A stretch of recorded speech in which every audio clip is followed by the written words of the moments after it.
इस राजनीतिक व्यवस्था से संतुष्टि नहीं हुई कि हम ही वोट दें और हम ही टैक्स दें और फिर हम ही डर के जिएं। जी सत्यदेव जी, आपने उन परिस्थितियों को बताया कि किस तरीके से इस लोकतांत्रिक व्यवस्था में जीते हुए आपने कठिनाइयों का अनुभव किया। सैकड़ों हजारों लोगों से मिलने के बावजूद भी मैंने ये देखा कि ये जो वर्तमान राजनीतिक दल हैं या जो नेता हैं, इनकी इस बात के अंदर कोई भी दिलचस्पी नहीं है। और आने वाले 2024 के अंदर भी मैं स्वयं दिल्ली की चांदनी चौक क्षेत्र से लोकसभा का उम्मीदवार बनने का मैंने निर्णय लिया है। राजनीति के अंदर तो भाग लेना इसलिए है कि इसके बिना आप इस राजनीतिक व्यवस्था को ठीक कर ही नहीं सकते। ऐसी भ्रष्ट राजनीतिक व्यवस्था का अनुभव मैंने कहीं पर भी नहीं किया, लेकिन मैंने तो यही अनुभव किया कि ये झूठा लोकतंत्र और झूठा ही बहुमत है, जिसकी वजह से हम सब लोग, गरीब लोगों को न्याय नहीं मिल रहा। लेकिन मेरे दिमाग में ये भाव आया कि हम लोग इस तरीके की राजनीतिक व्यवस्था में क्यों हैं? क्या ये प्रजातंत्र है? चौधरी साहब, आपने जो महसूस किया वो तो बड़े बड़े पढ़े लिखे लोग नहीं महसूस कर पाए। दुनिया के देश तो पता नहीं कहां से कहां निकल गए और हम लोग पहले से भी और बेकार हो गए।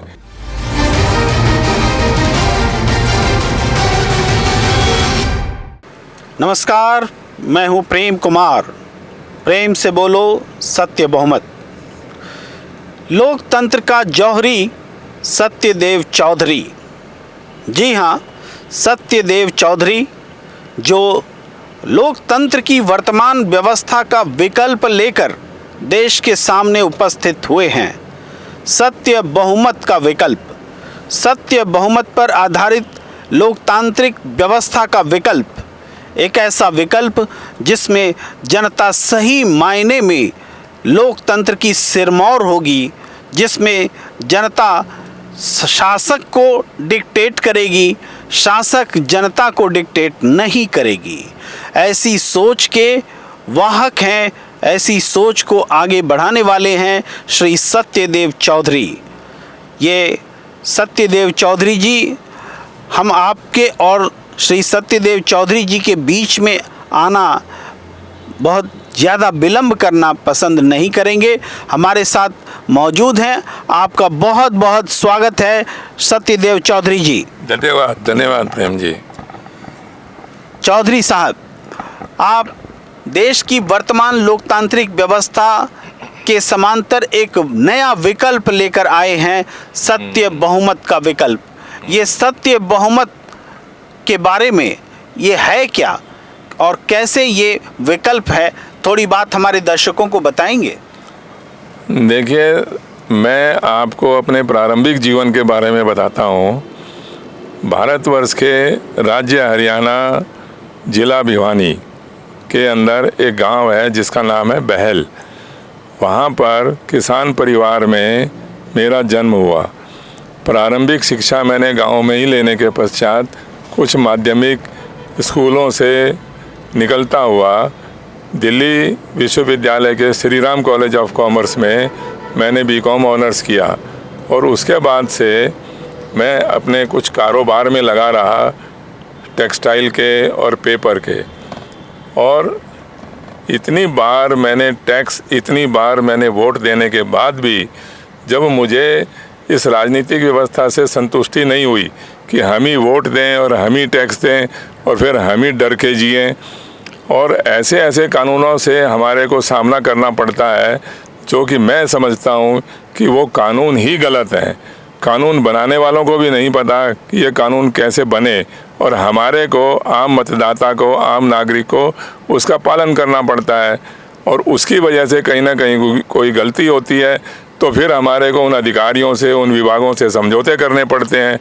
इस व्यवस्था से संतुष्ट ना होते हुए मैंने ये दिमाग लगाया कि भाई ये सारी राजनीतिक व्यवस्था है क्या? हमारे देश के लोग ऐसे तो नहीं हैं जिसकी वजह से आम नागरिक को संतुष्ट ना होना पड़े।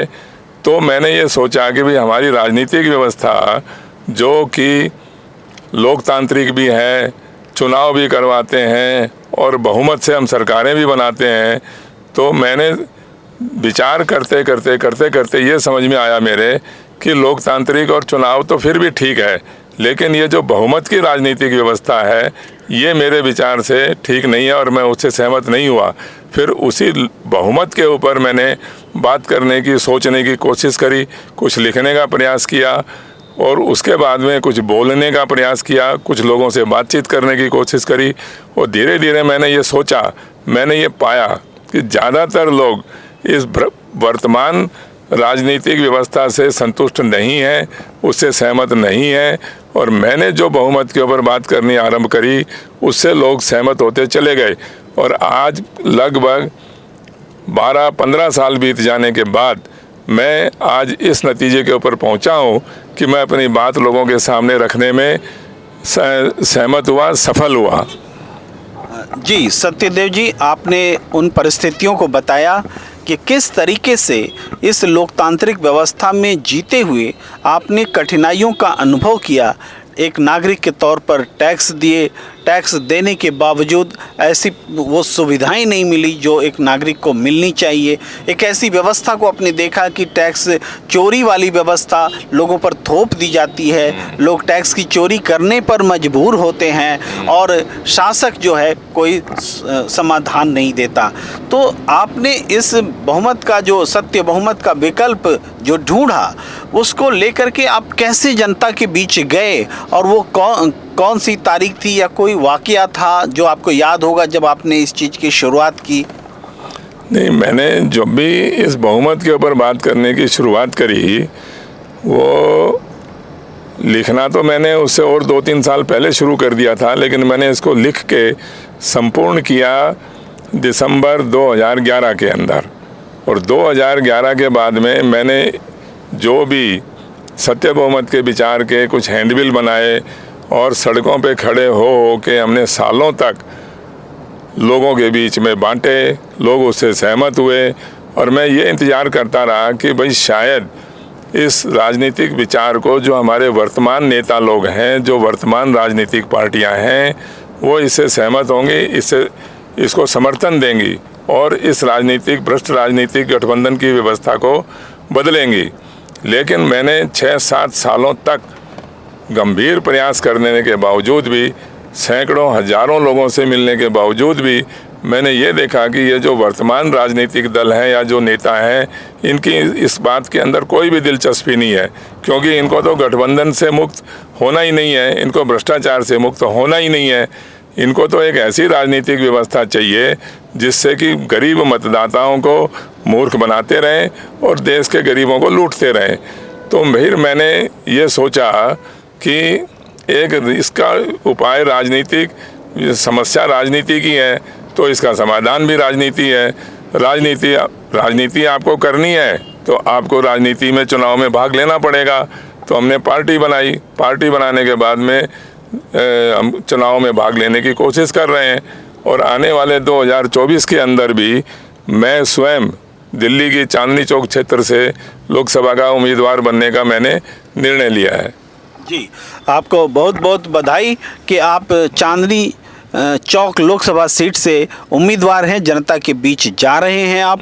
और एक बात हमारे दर्शकों के मन में होगी कि आपने तो सत्य बहुमत पार्टी बना ली और आप नेता हो गए, लिहाजा एक पार्टी के संस्थापक नेता हो गए, लेकिन इसके अलावा आपका परिचय क्या है? मेरा परिचय तो देखिए एक व्यावसायिक होने के नाते और मैं पूरे समाज से कनेक्ट होकर, समाज से जुड़ के बात करने की कोशिश करता हूँ। मेरा और ऐसा राजनीतिक परिचय तो मेरे परिवार का ऐसा नहीं है। ये तो मेरा एक राजनीति के अंदर तो भाग लेना इसलिए है कि इसके बिना आप इस राजनीतिक व्यवस्था को ठीक कर ही नहीं सकते। या तो लोग इससे सहमत हों, नहीं हो तो आपको सहमत करवाना है लोगों को। और मैं इन नेताओं के भरोसे बैठने की बजाय मैंने यही समझा कि अपने जीवन काल के अंदर जितना भी मैं ज़्यादा से ज़्यादा सत्य बहुमत की राजनीति को, सत्य बहुमत के विचार को लोगों के बीच में ले जा सकूं, मुझे ले जाना चाहिए। मेरा तो देखिए, और मैंने पूरी देश के अंदर भ्रमण किया, मैंने पूरी दुनिया के भी कुछ विकासशील देशों में भ्रमण किया। मैंने ऐसा कहीं भी दुनिया के किसी देश में भी मैंने ऐसा नहीं पाया जहां पर इस तरीके की गठबंधन की भ्रष्ट राजनीति होती हो, जहां उम्मीदवारों को टिकटें बेची जाती हों, जीते हुए सांसदों की खरीद फरोख्त करके बहुमत बनाया जाता हो। मैंने अपने जीवन काल के अंदर अभी तक किसी देश के अंदर भी जहाँ जहाँ पर भी मैं गया, यूरोप में, अमेरिका में, कनाडा में और जापान में, रसिया में, साउथ अफ्रीका में, दुबई में, कहीं भी, सिंगापुर में मैं गया, लेकिन मैंने ऐसी भ्रष्ट राजनीतिक व्यवस्था का अनुभव मैंने कहीं पर भी नहीं किया। या बोलने को तो लोकतंत्र और बहुमत और पता नहीं कैसे कैसे चुनावों की दुहाई देते हैं, लेकिन मैंने तो यही अनुभव किया कि ये झूठा लोकतंत्र और झूठा ही बहुमत है, जिसकी वजह से हम सब लोग, गरीब लोगों को न्याय नहीं मिल रहा और किसी तरीके का भी कोई एक भेदभाव और पक्षपात से हमारा छुटकारा नहीं मिल रहा।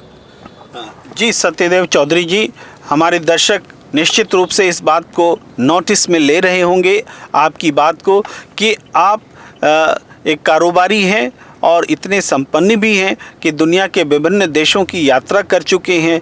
लिहाजा राजनीति आपकी कोई मजबूरी नहीं है, राजनीति आपका पेशा नहीं है, लेकिन फिर भी आपके मन में एक जज्बा पैदा हुआ कि दुनिया के विभिन्न देशों में जब ऐसी लोकतांत्रिक व्यवस्था जिसको कि हम सर्वश्रेष्ठ होने का दावा करते हैं, लेकिन वास्तव में ये जनता की विरोधी होकर के साबित हुई है, जनता इसमें परेशान है, तो इस बात ने आपको प्रेरित किया कि आप पार्टी बनाएं और अब आप चांदनी चौक लोकसभा सीट से उम्मीदवार हैं।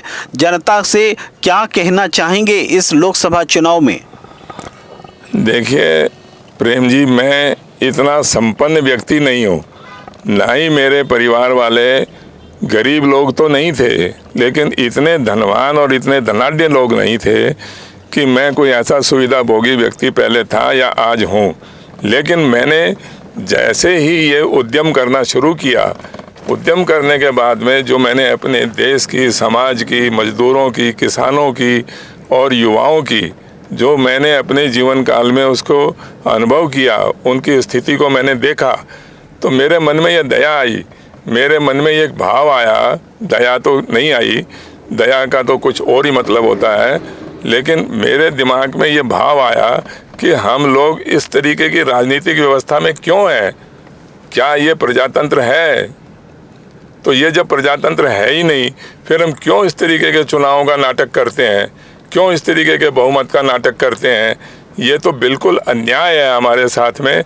और इसी बात को लेकर मैंने अपने दिमाग से चिंतन मंथन करते हुए इस तरीके की बात का विचार किया, जबकि मैंने इस बहुमत को बात को समझने के लिए ना ही तो मैंने कोई ऐसी किताबें पढ़ी, ना ही मैंने ऐसे कोई वकीलों से बात करी।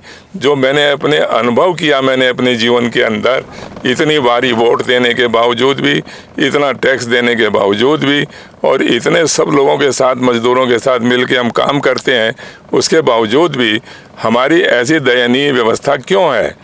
बस इसी बात ने मुझे प्रेरित किया कि मैं इसके ऊपर ज़रूर चिंतन करूं। मैं एक बुद्धिशील, पढ़ा लिखा Shri Ram college of commerce से मैं विद्यार्थी हूं, तो मैंने ये सोचा भी मेरी जिम्मेवारी और मेरा उत्तरदायित्व है कि मैं इसके ऊपर चिंतन करते हुए जितना भी ज़्यादा से ज़्यादा सुधार करने की बात करते हुए लोगों को जोड़ सकता हूं, तो मैं इस बात के ऊपर जोड़ूं। जी सत्यदेव चौधरी जी, आप ये बता रहे हैं, आम लोगों को बता रहे हैं कि राजनीति में आप कैसे आए और किन परिस्थितियों में आए। तो ये जो व्यवस्था है जिसको आप बदलना चाहते हैं, और अभी अभी आपने कहा एक महत्वपूर्ण बात कि आप श्री राम कॉलेज से पढ़े हुए हैं। श्री राम कॉलेज दिल्ली का जाना माना कॉलेज है, DU यूनिवर्सिटी में है और यहाँ आपने पढ़ाई की है। तो इतना पढ़े लिखे होने के बावजूद आपने कहा कि हमने किताबें वैसी नहीं पढ़ी, बिना पढ़े हुए हमने इस चीज़ को महसूस किया। लेकिन चौधरी साहब, आपने जो महसूस किया वो तो बड़े बड़े पढ़े लिखे लोग नहीं महसूस कर पाए। आपने RTI भी लगाई, सरकार से भी पूछा कि इस देश में जो बहुमत बनता है, सरकार बनती है, वो किस अनुच्छेद, किस धारा के तहत बनता है, बताइए। लेकिन आपको सही जवाब नहीं मिला।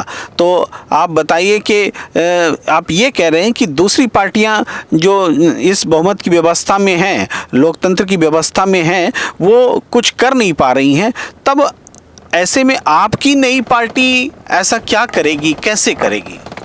देखिए, सबसे पहली समस्या तो हमारी ये है कि इतने अच्छे अच्छे संविधान और इतने अच्छी अच्छी बातें लिख देने के पश्चात भी ये बात कहाँ चूक रह गई कि इसमें बहुमत का फैसला नहीं है। जितने भी हमारे बुद्धिजीवी हैं, नेता हैं, जिन लोगों ने भी इस संविधान में बनाने में योगदान दिया, वो बहुमत के बात के ऊपर बात क्यों नहीं कर पाए।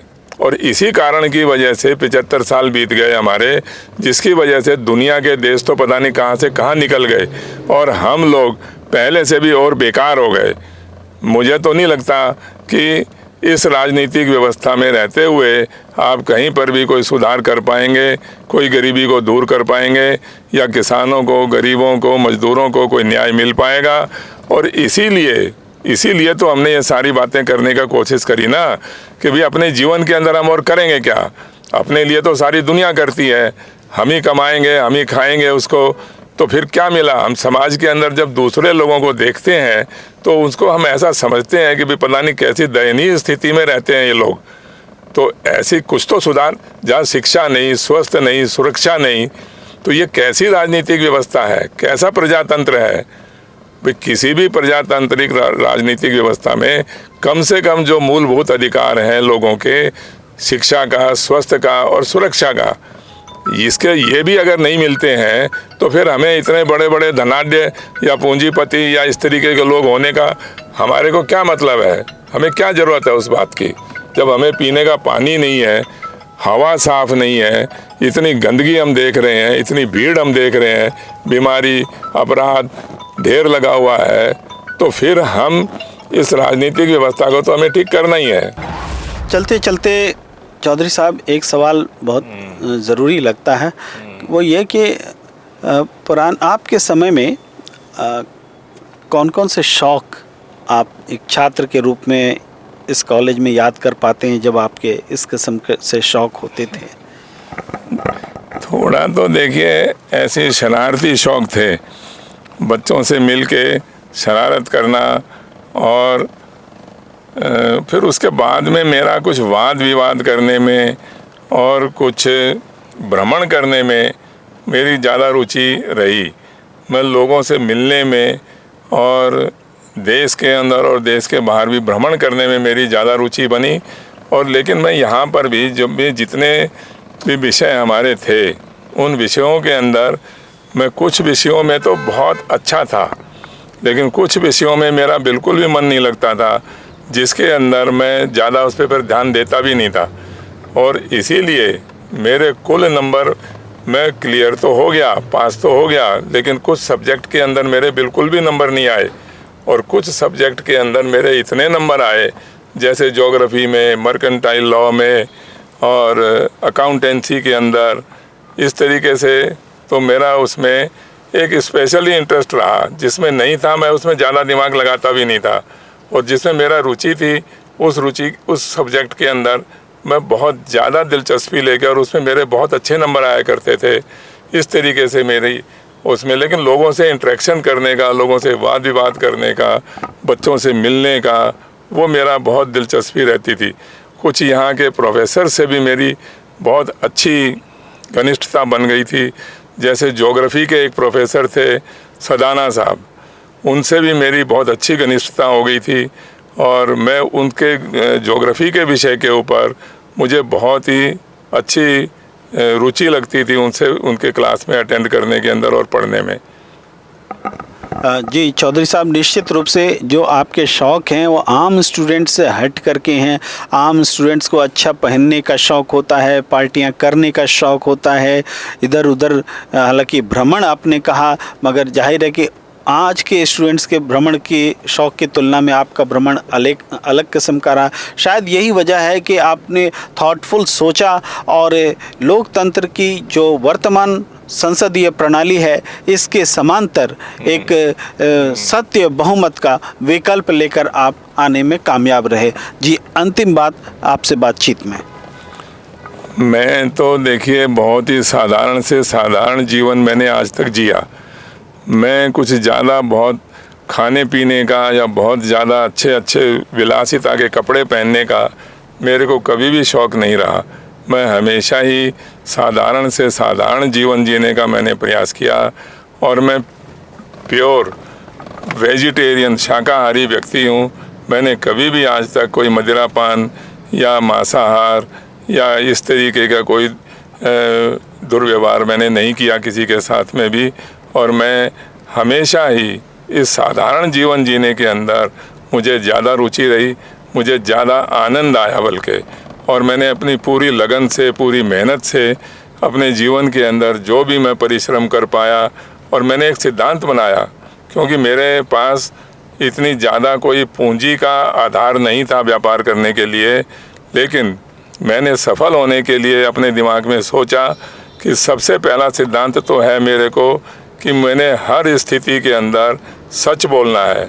सच के सिवाय मेरे पास और कोई रास्ता नहीं है, और ईमानदारी बरतनी है और मेहनत करनी है। तो उसके अंदर मैंने कहीं भी कोई कोताही नहीं करी। 24 घंटे के अंदर मैंने 24 घंटे काम किया, और कभी भी मैंने झूठ नहीं बोला किसी के साथ भी। किसी का काम हुआ तो भी मैंने सच बोला, और नहीं हुआ तो भी मैंने उसको सच से का ही जवाब दिया। और इसी आधार के ऊपर मैं आज जिस सफलता के अंदर भी पहुंचा, जो कि मैं ऐसा तो नहीं कह सकता कि भाई मैं बहुत ज़्यादा धनाढ्य व्यक्ति बन गया, लेकिन मैं सच्चाई के फार्मूले के ऊपर, ईमानदारी के फार्मूले के ऊपर और मेहनत के फार्मूले के ऊपर शायद मैं और कई कारोबारियों से, कई लोगों से मैं अपने आप को बहुत अच्छा मानता हूँ।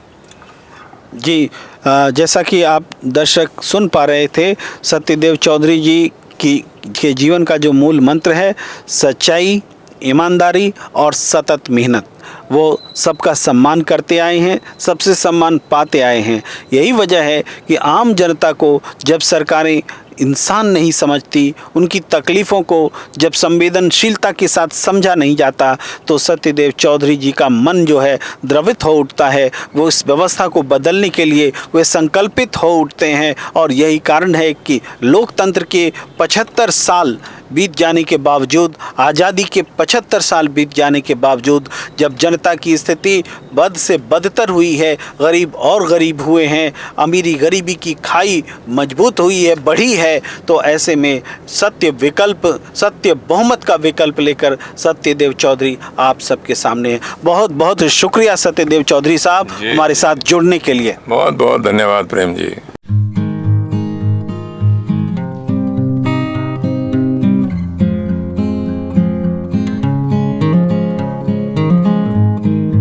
वैसा ही आज भी मुझे दिखाई देता है। इसकी पूरे बिल्डिंग में, प्रांगण में मुझे कुछ भी अंतर नहीं दिखाई देता। ऐसा लगता है जैसे मैं 55 साल पहले यहाँ था, उसी तरीके से आज मैं यहाँ पर हूँ।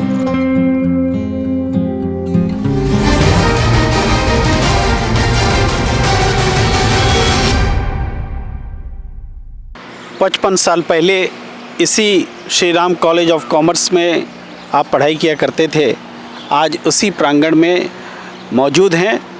ये आप देख पा रहे हैं जो तस्वीर है कॉलेज की, SRCC क्लॉक है। ये परिदृश्य जो है, कुछ बदलाव आया है क्या तब में और अब में?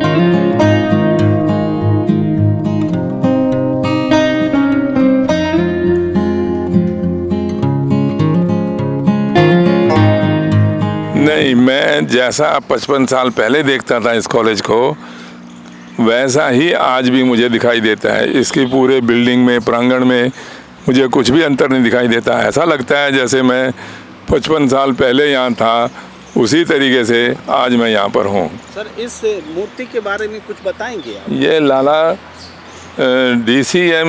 DCM इंडस्ट्री के लाला श्री राम की मूर्ति है, जिन्होंने इस कॉलेज की फाउंडेशन रखी। और एक ये बहुत ही बड़े इंडस्ट्रियलिस्ट के साथ साथ शिक्षा विभाग के अंदर इन्होंने बहुत ज़बरदस्त योगदान दिया। और इसी कारण से ये Shri Ram college of commerce जिसके नाम से है, पूरे विश्व के अंदर, एशिया के अंदर और भारत में तो है ही, लेकिन पूरे विश्व के अंदर इस कॉलेज की प्रामाणिकता है। और मुझे बहुत ही गर्व हो रहा है कि मैं इस कॉलेज का विद्यार्थी रहा हूँ।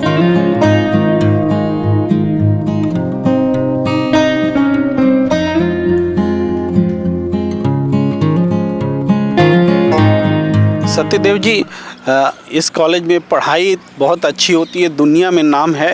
आप भी उसी दौर से हैं। आज के भी बच्चे गर्व करते हैं इस कॉलेज में एडमिशन लें। इसके लिए आप थोड़े, जो बच्चों का स्वभाव होता है कि कॉलेज जा रहे हैं, बंक मार गए, कुछ और करने लगे, आपने जीवन में कभी किया था क्या? आपके दौर में बच्चे करते थे?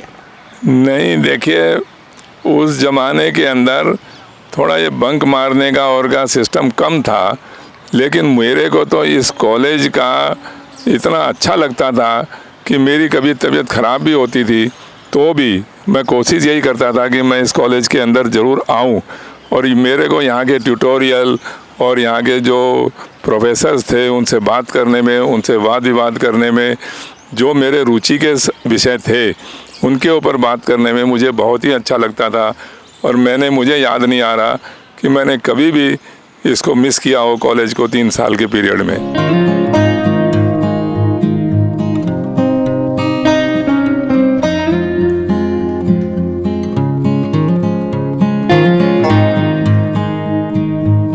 सत्यदेव जी, मैं देख पा रहा हूँ कि इस कॉलेज में रंग कर्म भी, इसका धर्म भी हुआ करता था, लोग नाटक भी किया करते थे और आज भी यहाँ छात्रों के लिए ये व्यवस्था है।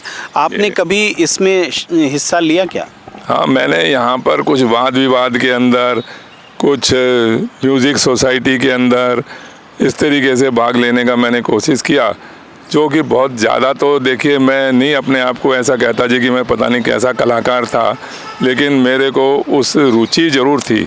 उस सारे कार्यक्रमों के अंदर हम बहुत बढ़ चढ़ के भाग लिया करते थे और कई बारी तो बहुत अच्छे बच्चे इकट्ठे होके हम उसमें एक जैसे गैदरिंग करते थे और अपने आपस में हंसी मजाक करते थे और वाद विवाद भी किया करते थे।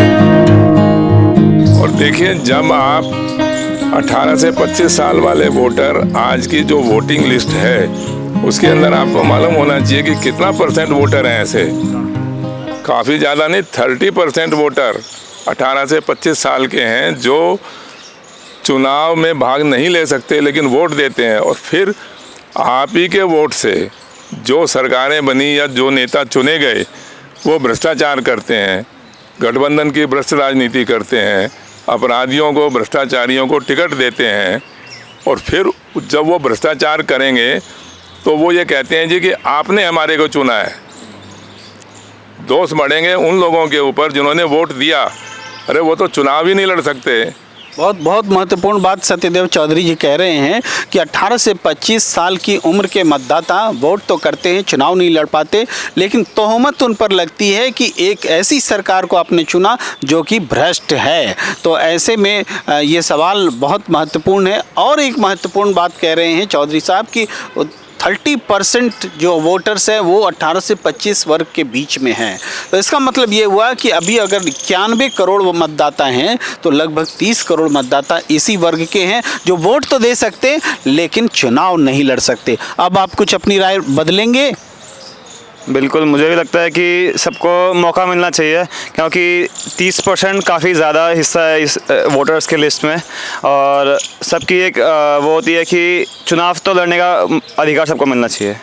तो हम कहते हैं कि कोई युवा प्रतिनिधि नहीं है, उसका एक मुख्य कारण ये है कि हमको हमारे युवा वर्ष में लड़ने ही नहीं दिया जाता, तो युवा प्रतिनिधि उभरेंगे कहाँ से? और देखिए, जब मतदाताओं के बहुमत से सरकार ही नहीं बनती,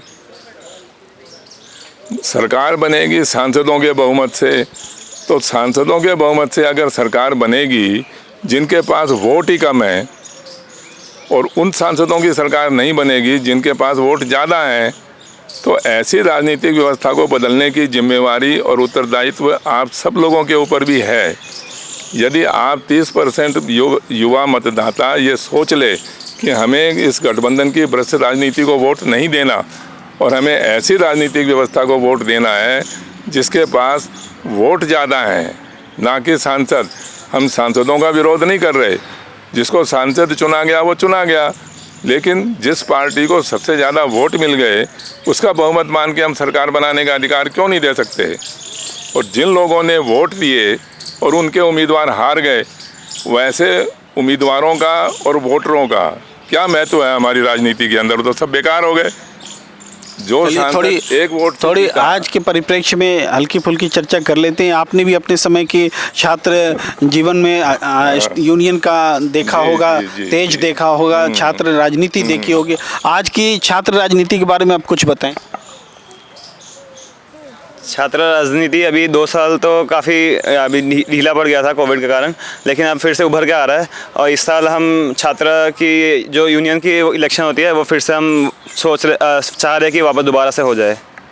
राजनीति तो सभी जगह है, छात्र वो नहीं, मेरे को ऐसा लगता है सब जगह राजनीति मौजूद है और हमें उसके साथ डील करना और उसमें से निखरना आना चाहिए।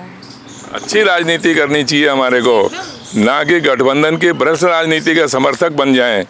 ऐसा हमारी क्या मजबूरी है? हमारी तो कोई मजबूरी नहीं है। जब हमारे संविधान में कोई बहुमत का निर्णय नहीं है, कोई परिभाषा नहीं है, फिर भी हम उसी को मानते हुए क्यों चल रहे हैं? तो आप लोगों की अधिक जिम्मेवारी है ये कि आप अपने साथियों के साथ में और बच्चों के साथ में मिलके इस भ्रष्ट राजनीति से पीछा छुड़वाएं। नहीं तो मैं तो देखिए इस एज में, इस उम्र के अंदर थोड़ा मेरा स्वास्थ्य भी अच्छा नहीं रहता है, फिर भी मैंने अपनी जिम्मेवारी समझी, मैंने अपना उत्तरदायित्व समझा कि भी आने वाले भविष्य के अंदर हम अपने बच्चों को, अपनी पीढ़ियों को क्या छोड़ के जाएंगे? अगर हम एक अच्छा विचार भी नहीं दे सकते तो विचार देने के बाद में तो फिर जिम्मेवारी हम सब लोगों की है करना। जी, Shri Ram college of commerce के कैंपस से फिलहाल इतना ही।